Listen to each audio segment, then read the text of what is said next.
Scotland long ago lost any claim to true wilderness.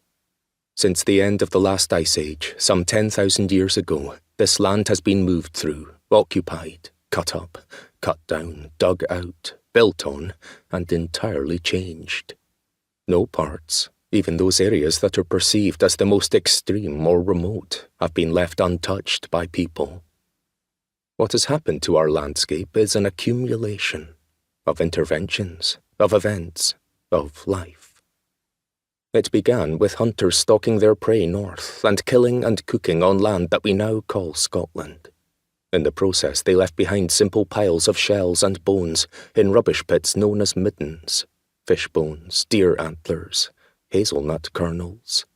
The scorch marks of the millennia-old fires that they lit, the hearths that they gathered around, have persisted in the depths of the loam, all the way up to the present day.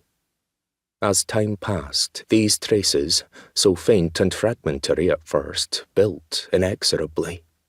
Much was destroyed or erased or lost. But not everything. The not-everythings from one era merged with the not-everythings from another. The fires stopped moving. The walls around them grew solid. The accumulation intensified and accelerated.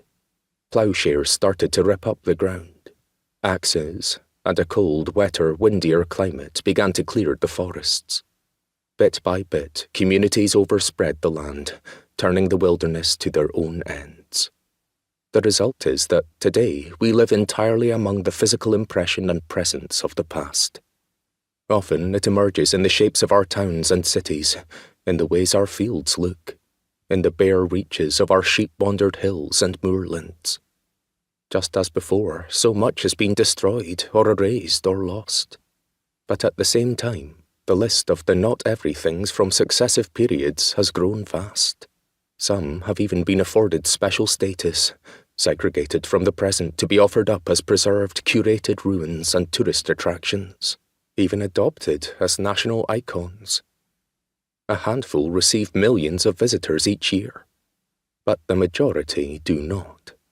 Rather, they exist in a state of continually fading obscurity, spread out across those parts of the landscape which people once knew but now largely don't. They are what this book is about, the uncurated and the ignored, the unfiltered and the abandoned. Those places that are not wilderness but rather feel post-human, the shadows of people's lives in the landscape, sometimes growing faint but still persisting. They are what I mean by wild history.